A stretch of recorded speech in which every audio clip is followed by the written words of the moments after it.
Andrea,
Shanti bhai, is it audible?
No, very bad.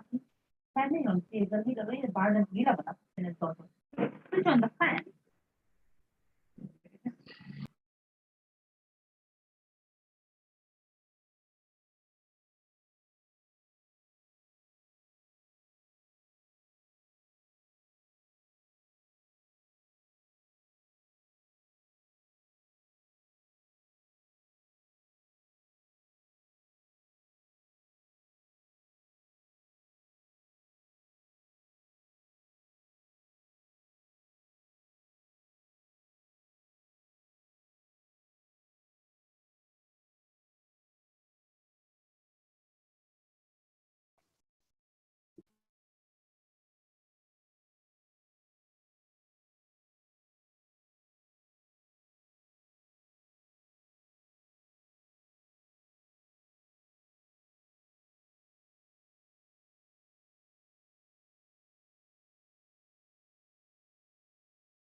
Good morning. Can you hear me? Yes, good morning, sir. Yes, yes. Sir. Yes, good morning, sir. This is Varun. Good morning, Jay. Good morning. Are we ready to go? Yeah.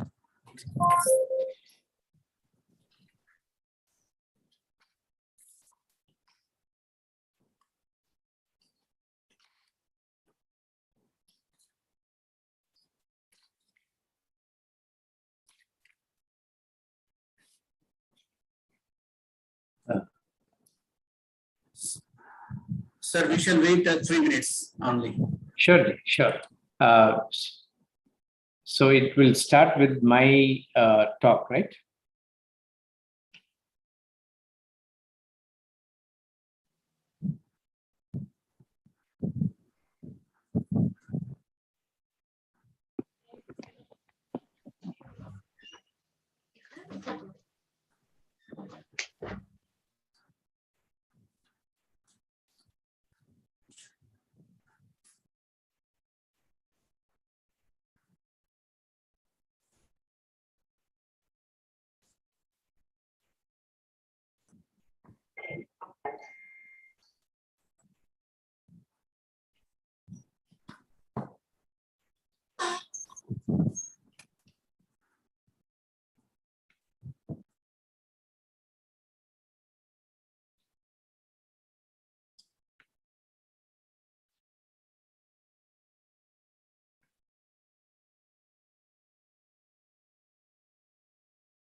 Is this working?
Good morning, all of you. Am I audible? Yes, you are. Yeah, good morning, all of you. On behalf of FOET Library, Pandit Deen Dayal Energy University, Gandhinagar, I have an immense pleasure to welcome you all to this webinar series on emerging trends in library technology. This is the fourth event taking place, and today's session is on 7 steps to building a better collection for academic library, which is to be delivered by Professor Khalid Pasha, a special librarian from Arab Emirates Library, UAE. I request to our Director General, sir, for his kind welcome address. Over to you, sir. Thank you, Dr. Bharat, Dr. Rajiv, Dr. Suresh Kumar, Dr. Poonam Raval, and other coordinators, Mr. Vijay, Mr. Dinesh, Mr. Shanti. On behalf of PDU, I want to welcome each and every one of you to this August gathering, and especially to consider on the improvisation and the latest technologies that are adding up to library practice, and especially to the academic libraries. This is a very important but first time I'm joining a conference organized by the librarians of our university. Because of the pandemic, perhaps we didn't have a on-campus meeting, but I'm very happy that we can spend this day together, the session, to talk about the academic library and its impact. I still remember last month I was in Chennai, and I was passing by IIT and Anna University, which all of you know has one of the best libraries in India, and especially in the South. I was just wondering how on earth my parents allowed me to cycle 17 kilometers all the way from my home to IIT, do cycling to go and do library research for our postgraduate dissertation. And then I got a once in a lifetime opportunity to do my PhD in Indian Institute of Science. I would say that my fortune changed from cycling. The best library was at the doorstep. And that's where it was a treat for all the researchers like us. And I'm sure this generation may not even have heard of the word decennial index, semi-decennial index, chemical abstracts. All these were our bloodline. And we were made to do literature survey in a postcard cardboard sheet. We have to write, document it. And our literature survey was based on how many literatures we have read, the title and the abstract that we have handwritten. And we used to take a bunch of cards to the literature discussion, and that's where we were evaluated. Now, gone are those days, and I'm very happy to this new generation. Right in your bedroom, you can still access many of the best, journals and papers, and the knowledge evolution is more explosion now. It's not just evolution, but it's explosion. And across nations, we can be connected over time. Now, with this rapid progress, we need to understand several facets of the library technologies that are available to improvise our academic stature. And to this end, I'm sure Professor Kanna is going to talk about our own library capabilities and our own infrastructure. So I'm not going to touch on that. But to the younger generation and to the faculty members, my only appeal today is we need to make library visit for both faculty and students mandatory. Even at PDEU, if I want to escape my academic work to steal some time to write papers, I run to the library and hide myself. That's where nobody will come to disturb me. So to write projects, to write papers, this is the best place. And to the young faculty members or students, researchers, if you are present today, I would say that there should be an orthodox place where you will sit. Even librarian will know that such and such a person will come to and sit in that place. During our Indian Institute of Science days, when we pile up and leave some paper, some books on the table, they will know that this person will not, go just like that. He would come back again unless we put it back in the catalog section. They won't even touch because they had so much reverence to every research student because they have seen every one of us occupying orthodox space. And that is the way. Those are days without mobile, without any interference. So I wish that it's not just the virtual library, the online library, but the physical library is a celebrated place for all of us. And I'm very glad we have a renowned librarian, Dr. Khalid Pasha from United Arab Emirates University. Dr. Khalid, welcome to PDU and to this session. Thank you so much for coming. And we want you to enlighten us about the 7 steps for better collection. And we as PDPU have not compromised on the physical subscription. We are not just going for library subscription. Therefore, we would plow it more deeper in the days to come. There's a huge project lined up, which is not materialized till now. A 3-floor library, a big infrastructure that we are dreaming for. I'm sure one day it will all be there. So once again, I want to wish all the librarians, coordinators, and Chairman Library Committee, Dr. Rajib, for bringing this conference to place.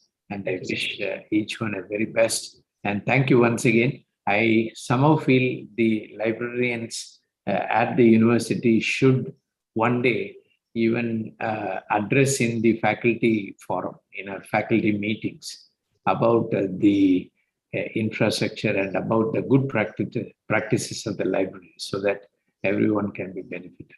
Thank you so much. Have a nice day. Thank you, sir. Thank you very much, sir, for your kind words and comprehensive talk on the existing situations of the library and history of the library. Right now, I request, without any due, I request Professor Khalid Pasha, sir, for his session. Over to you, sir. Thank you so much. You can hear me, right? Yeah. Shall I share my screen then?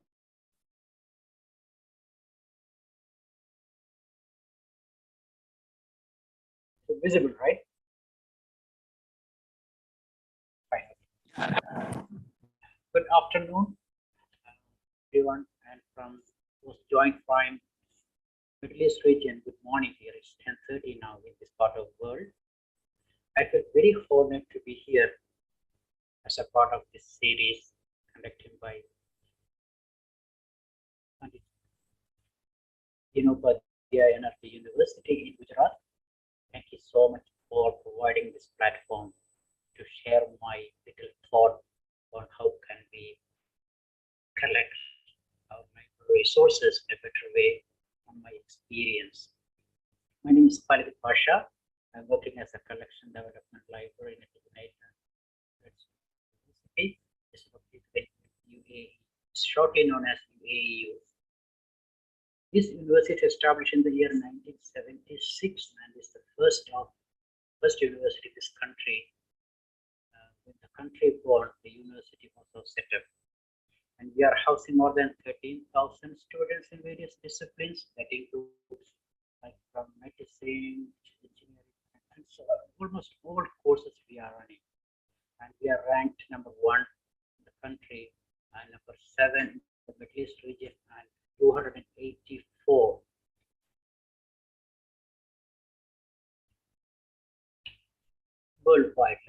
US ranking. So from actually from 2020 we had 329, so we jumped 55 ahead this year, 284. So it's a good sign.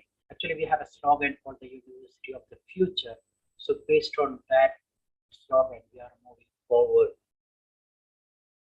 Anyways, okay, we asked, right, honored Vice Chancellor already mentioned that there was an era like in 1990s, like, the librarian job was purely an in-house activity, like, it was almost print books and periodicals. We were buying the libraries, we were subscribing or purchasing the titles, we are processing them, and we are disseminating. It's called dissemination of knowledge. So most of our patrons were coming into the library. We were assisting them. But all of a sudden, the advent of digital era, all of a sudden the situation is changed. Digital globalization became a big threat for the professional traditional librarians. More and more professionals from other disciplines like IT and management, they are jumping into the profession of librarianship, because at that time the library profession was purely like technical dissemination of knowledge, but we didn't have much technical knowledge. But gradually we realized that our job is under threat. We should be getting actual technology. So the present day, the youngsters especially, they have the capacity of technology, and they know the user experience, they know the marketing. So now the librarians, the present day librarians are mixed of everything. So that's where the library is progressing, because more and more electronic resources are added to the library. Because before it was all the patrons were getting into the library. Now we are providing information to their doorstep. That is the changes made in the last 25 years. So we are all the librarians are well capable to do that. Library collection manifesto also changed accordingly. So I would like to, based on my experience, I would like to share 7 thoughts. How can we develop a better collection in academic library? That's not the old. The end of the session, I would like to know more about from you people, like, the 7 steps I am talking, we can add more and we can create a better collection of academic libraries. First of all, I would say we should align our collection with institutions' mission and vision. We should see how our institution is progressing. For example, my university's vision is leadership and innovation in higher education, research and community service at national, international level. So more or less, from undergraduates and graduate studies, our university is moving towards research activities. That is the reason we are jumped in our ranking, worldwide ranking, into 284. So we realized that we definitely need to support our researchers. So we have added more than 10 new research tools and bibliometric tools to our collection, like Altmetrics, RefWorks, Digital Scholar Lab, Sage Research Method, Overleaf, Zendy, OTIT, all etc. are added last 2 years to our existing tools such as Scopus Pure, Scival, Identicate, Covidence, Web of Science. So we really support the researchers with adequate research tools. Moreover, we are also provided access to our alumni so that they can get into more research, they can collaborate with our faculty to produce more intellectual works. That is a reference tools we are provided to the researchers. In addition to that, we have gone through the Altmetrics result, like how our researchers are publishing their articles, their intellectual works. We identified there are more than 1,372 journals. Our articles are appeared. So our next agenda was to make sure that most of the 90% of the journals which appears UAU publications are in our collections. So that is our next movement. And we also looked into in which area, in which department has producing more scholar work. We identified our medical college, it's called College of Medicine Health Sciences, produce more intellectual works. We started concentrating on that. So we always align with what is the mission and vision of our institute. Well, what will be the second one, to my point of view? We need to make a collection assessment all the time. Like we need to see, we know that all the institutions, including PDU, constantly adding new courses or new modules or new curricula. So we need to identify what are the new courses added. We have to have the resources to support that new module or new courses. We also have to make a gap analysis. How, for example, for my institutions, we made a collection assessment and saw that College of Education has less number of resources compared to other disciplines. So we started to add more resources for education. By the way, it is not necessary to have equally balanced resources for all the discipline. Maybe College of Education has less number of users. So in that case, we don't have to add more resources, but we have to analyze how extensive our resources are distributed discipline-wise. And the regular reading is another process. We have to clean our collections actually, especially in the print book area, print collection area. If we have a new edition, then what is the use of keeping outdated information? We have purchased 8th edition of one book. What's the point in keeping 5th edition, 4th edition? We should throw away that, because that we should not mislead our patrons. So we are providing outdated information. That should not happen in the academic library. So we have to clean regular reading. Once we keep it for everything one place, it will be a hard task for the librarians. For regular reading, it will be very easy for us to maintain our collections. Third one is collaboration with peer librarians. As we all know that a single librarian cannot handle everything in the library. For example, in our library we have 45 staffs. They have designated different jobs. If a small library, 1 or 2 librarians, they can manage everything. But for bigger institutions, the responsibilities are different.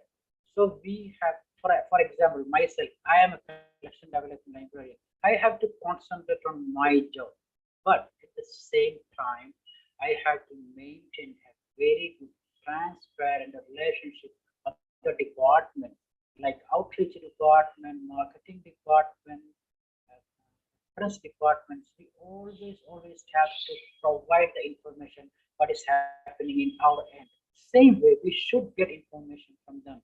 Actually, from my side, from our department, technical department side, we are providing the usage data for our peers, our colleagues. We are providing the subscription details. We are providing the vendor details. How we are providing them? Actually, we are using the library management system called WorldShare, provided by OCLC. Different libraries are using different library management system. That's not a matter actually, because the market, there are so many library management systems are available in India. I know most of the libraries are using Koha. So what our role, what should we have to do is we have to utilize the resources inside is library management system. What are the facilities provided by library management system? We have to utilize that. One of the module in WorldShare is called license. This is exclusively meant for collection development librarians. So what we have done, We have listed all our resources in license module with adequate information. Like this is one of the subscription called ACM Digital Library.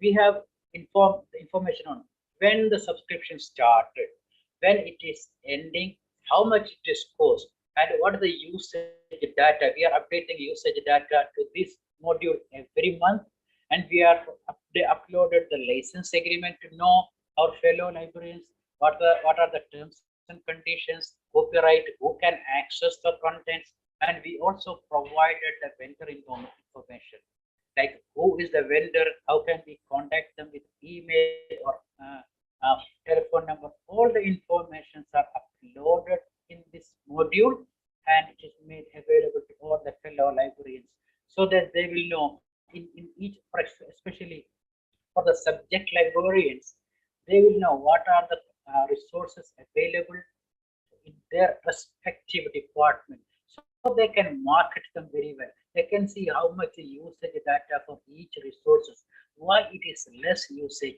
They can do aggressive marketing. Still the usage is not improving, they can recommend us. We don't need this document, this database anymore. So giving and taking a type of relationship with our peer librarians, it will be very, very useful. We cannot keep something very close to us. We should be open to our colleagues, like that we can have a very good teamwork to very good collection development. Usage statistics is another aspect. This is actually a quantitative assessment. We can see through the usage data statistics how extends our subscribed databases being used. Circulation data is one of the aspects, and other one is electronic resources usage data. We can get fetch the data through Sushi, or for us, we have access to every publisher's administrative dashboard to get the usage data. In the least case, some publishers, like some data in Arabic databases, they are providing usage data every month, like monthly, by email. So anyway, we are making sure that all the resources usage data, monthly usage data is available for us. Later, we are putting into a software called LibInsight. LibInsight is as a non-profit organization, community organization maintained by libraries.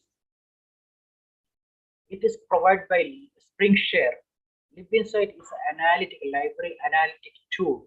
So we can upload all the monthly research, statistical data into one place, and we can analyze them monthly, we can analyze them yearly, and we can see the leap and upside, how monthly it is progressing or in downfall, and we can see the cost per download, we can see the cost breakdown.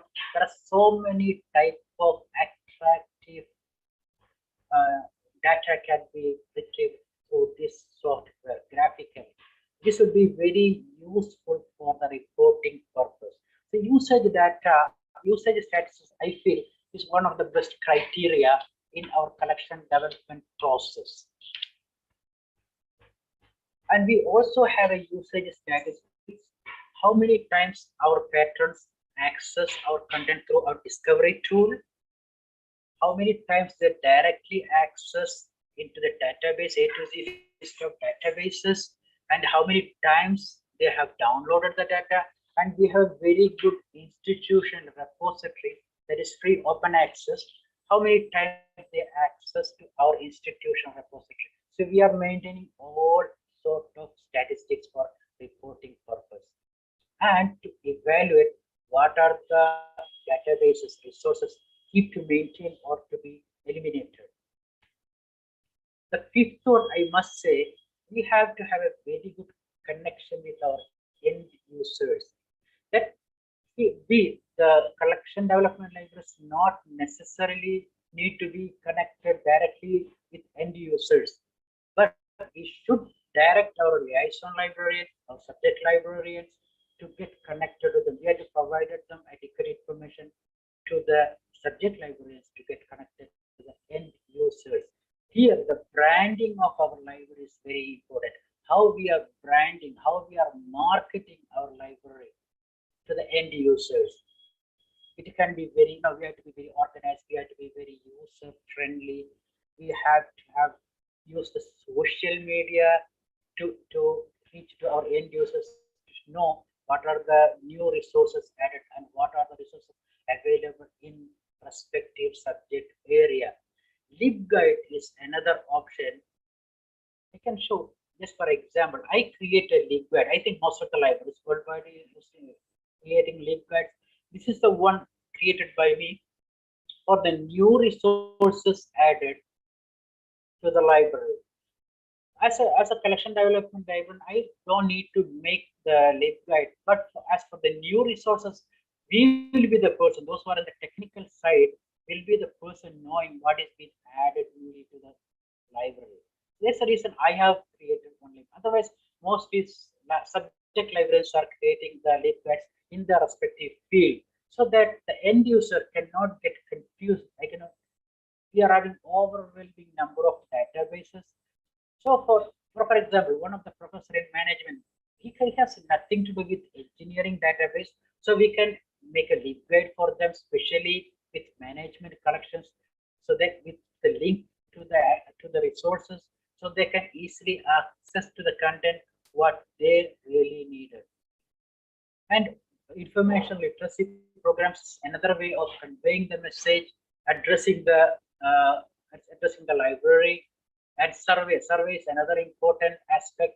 If we are conducting a new database as a trial, so we can conduct a survey on the trial access to know whether we have to subscribe this database or it is not worth. So from the expert, we can get a result through the survey. Training, of course, we can train the fellow librarians. Since I am the technical staff, I will be the person know the new databases, how to access, how to browse. I can train my fellow librarians and they can train the end users. So connection with end users is a very good aspect of developing a better collection.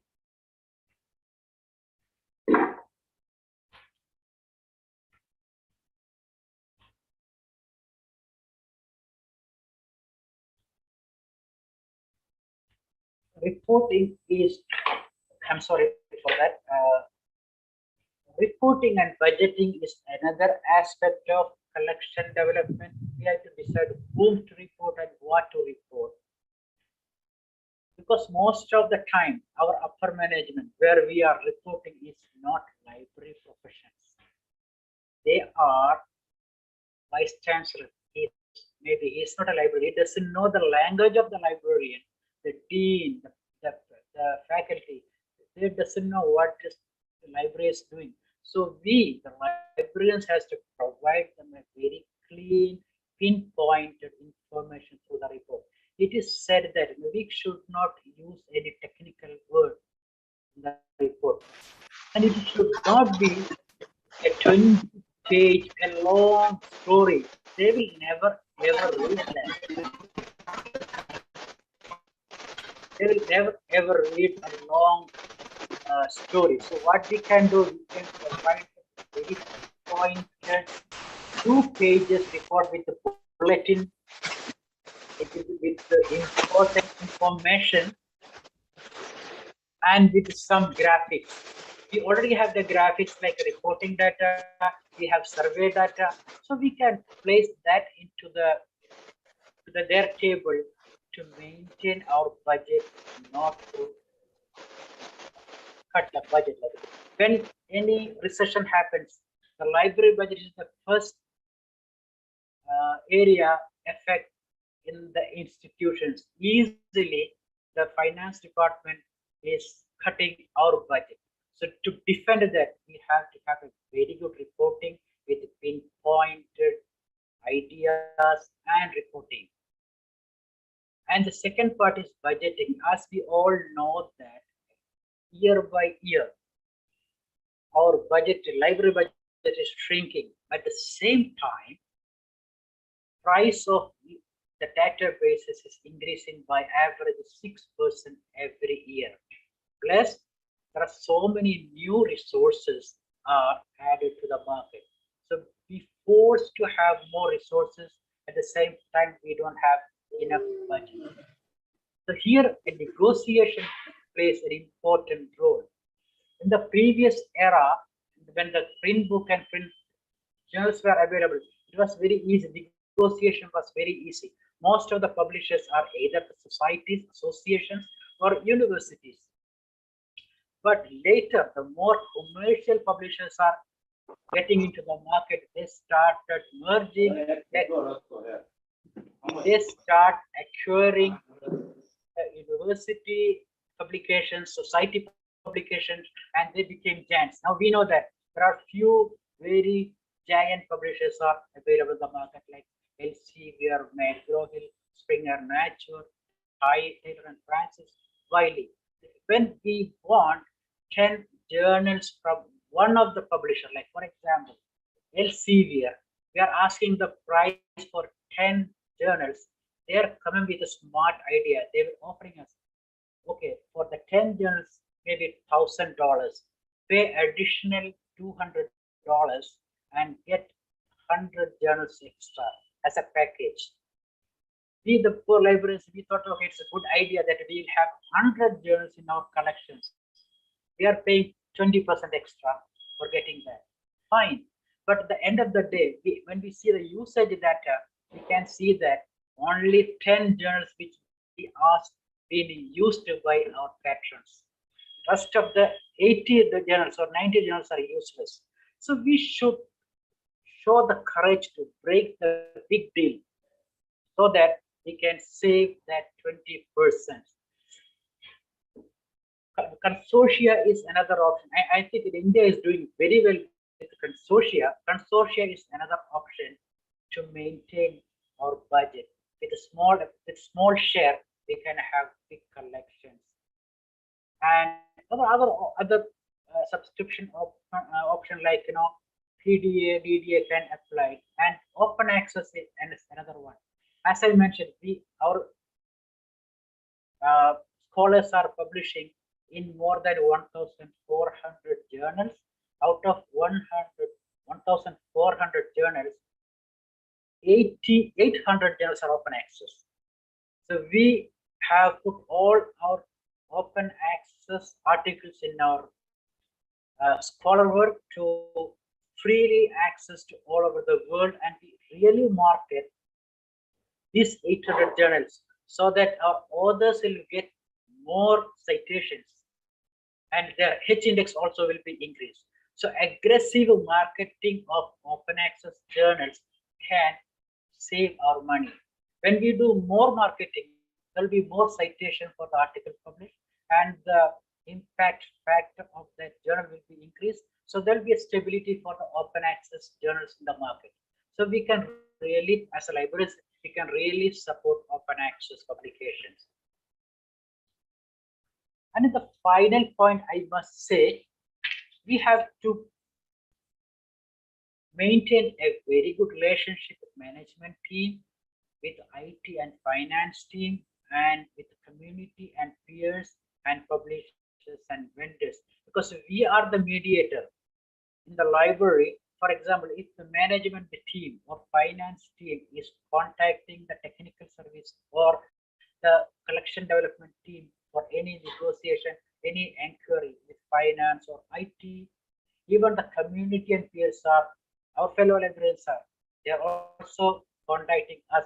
If any link break happens, any outrage of any of the resources, definitely we will be the person contacting us first. And publishers and vendors, of course, they are also contacting us. So we, as a collection development libraries and technical service team, should be maintain a very good relationship with all our these 4 teams to run the library very smoothly, especially the collections.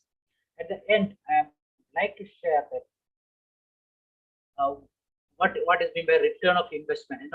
We always making sure, the librarians are always making sure for many years what's been invested in acquiring the databases or resources, we got the investment back. Once we have a very good circulation data or usage data, we feel that, oh, okay, we got the money back. Our patrons are using our subscriptions are very well. Yeah, it is called quantitative approach. It is very fine. But the new trend is we are trying to investigate further. It is called value of the investments. For example, get information beyond the library. See, from one journal, 10 times one article is downloaded. Okay, we have a usage data. Okay, in 1 month, 10 articles is downloaded. But what they have done with that 10 downloads, are they used in their paper? Are they cited, or they have used these 10 articles for their teaching purpose? So that kind of investigation will be very useful. That will also let us know the direction of usage, where actually these downloads are used. And student success also can be counted. I can tell you one example. In College of Medicine, we have subscribed one video database.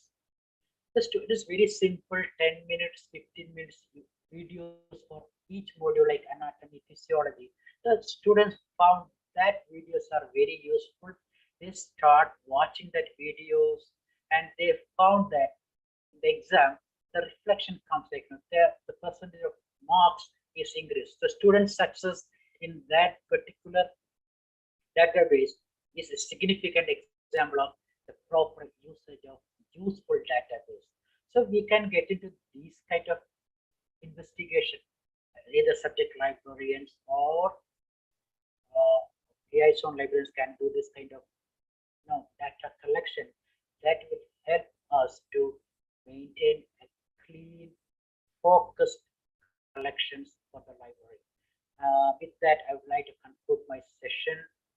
Thank you so much for listening us. I would like to invite your thought on the better collection. You might have a better idea. Sometimes I might have missed something. So please welcome, please share your thought. Thank you so much for listening us. Thank you so much, sir, for your wonderful session. You covered so many aspects of innovative services like marketing of library and information services, research impact tools and technology, open access publications, and your key focus is on connecting the end user to the library. It's a really very crucial things you covered with your session. I request participants to make their questions if we have.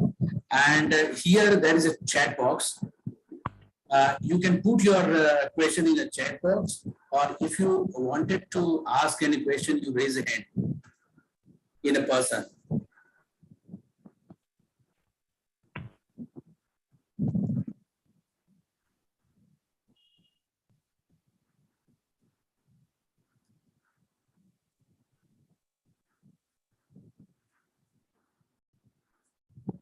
I start the question from my side first.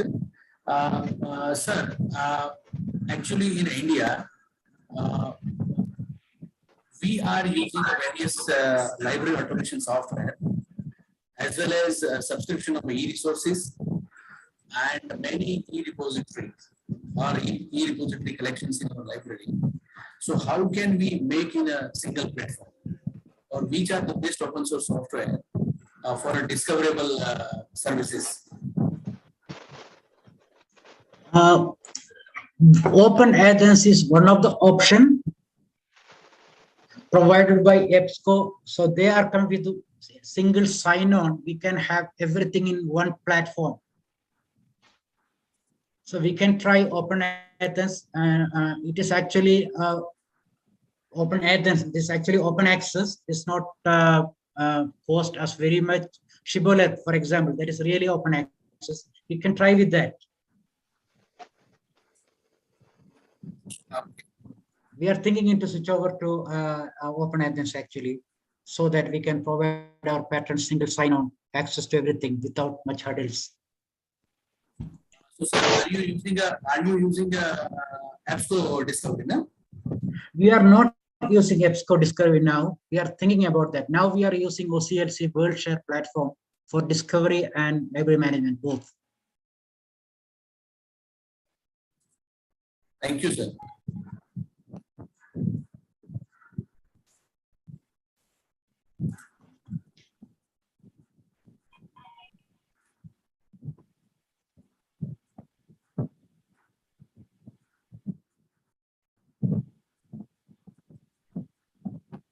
One question is in the chat. How can we market our e-services to the various libraries, and what is the consortia in a electronic platform? The first question was, how can we market the electronic resources, right? Yeah. Yeah, LibGuide is one of the options. We have to see, you know, that UX factor, user experience factor, right? So we need to see like what actually the users like.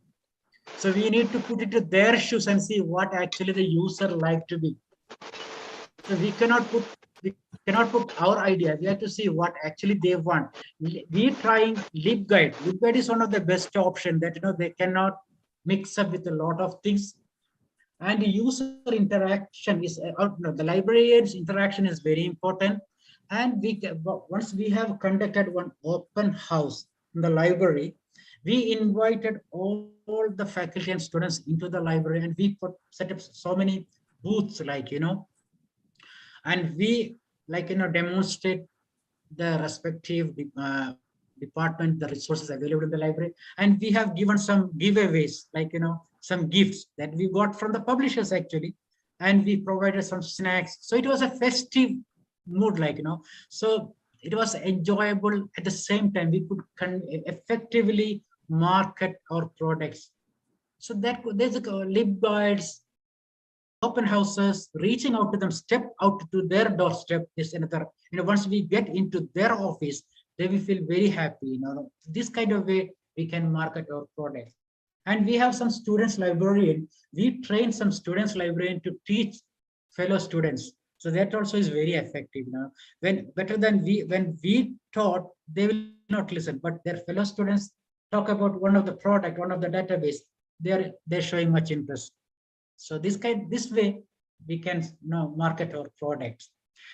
Consortia depends on, you know, like in this part of world, the consortia is not working well. Once we had a consortia, so one of the partner, they did not make the payment on time. The result was we all lost the access to that database. This happens sometime in the consortia, but in India, it is controlled by the government. So there's a good one, you know, government is subscribing and distribute to all the libraries. So that will be the best consortia way. Otherwise, we have to have very like-minded people. For example, all the medical colleges, they can make one consortia so that, you know, there is no question of disconnecting the service. So either we can have a like-minded, all the technical libraries put together, and we can have consortia, or we can have a government-based consortia. These are the two options, you know, is very effective. I'm so sorry that, you know, people are, I mean, it was not very clear. I heard the voice was not clear at that time, right? I didn't know that my voice was not very clear at that time. I'm sorry for that. Okay, sir, but now the voice is clear. So one question posted: what will be the academic library look like in 2025? And how is the academic librarian professions changing? I may not give a clear idea what will happen in 2025, but definitely, because see, I am the librarian, because I graduated in the year 1994. So still I am surviving.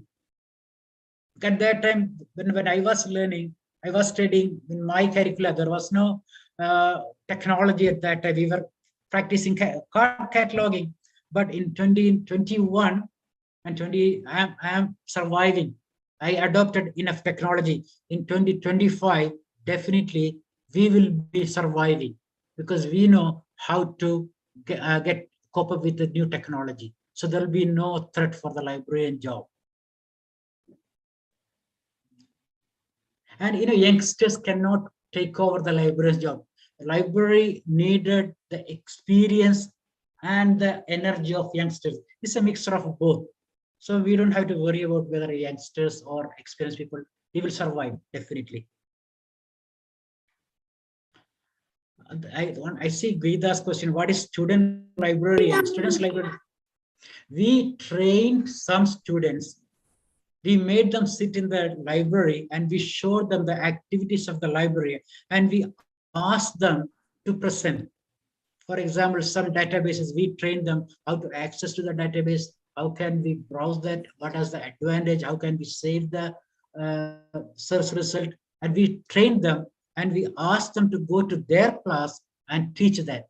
Or in the cafeteria, when the 4 or 5 students are together, we asked them to present it. We were providing some, like, some gift, something like that, so to encourage them. So that is really working well. That's how we are, we are modulating students, librarians. Thank you, sir. And one of the question is, there is a very challenging time is running for all of us, even our kids, that the problem of hyperfocus, the negative side of the hyperfocus. The kid do not want to read a book, rather going a screen. And in 2025, what would be the situations we never understood, we never imagined. But how we may survive, or what should be the role of the librarian in this hyperfocus or destructive environment, using this mobile technology and everything? I should not be the authorized person to give the answer for that, because one study in United States says that the younger generation is going back to print reading. Like, the reading is the only area gone back technologically, because on every other area technology is like progressive. But in the publishing area, once we go, like we are move forward with online and came back. So the surveys say that more than half of the students, younger generation, would like to read print books or print journals. That's a good sign, so reading habit will be there. Then they're seeing the parents, actually, the younger generation seeing the parents, what parents are doing. We are always indulged with the social media. Definitely they will follow our footsteps. So we, the parents, should be very careful, to spend time with them. That is my comments, but I'm not authorized to give the answer for this big question, Thank you, sir. Thank you so much for your session and for your response on various questions.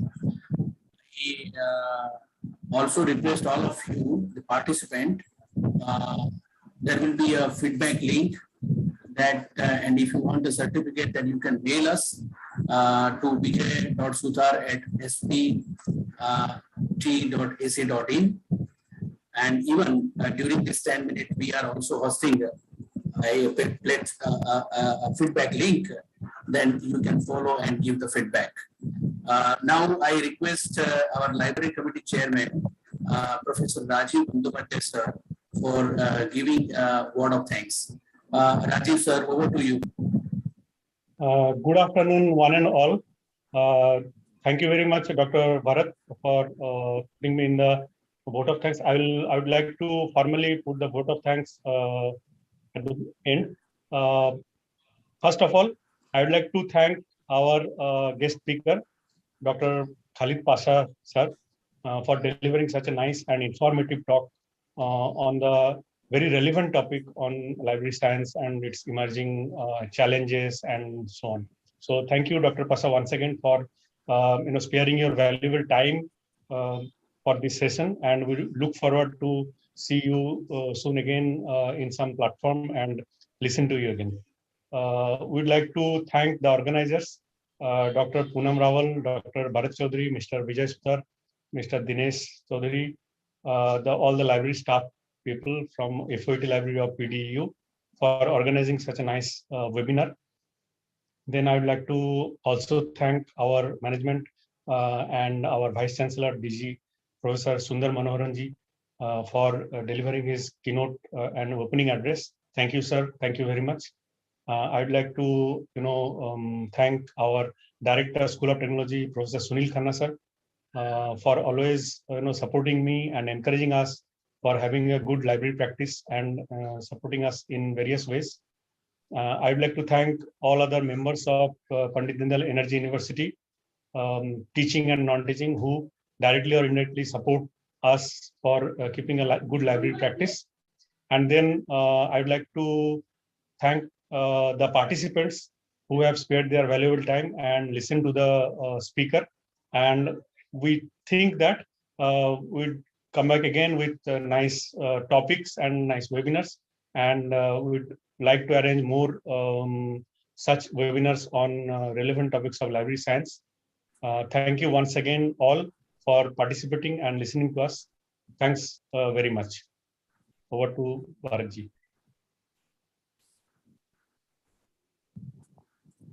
Thank you, sir, for your kind words in a form of word of thanks.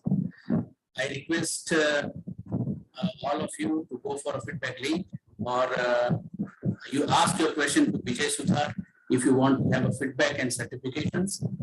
Now we declare our webinar closed. Thank you so much, all of you.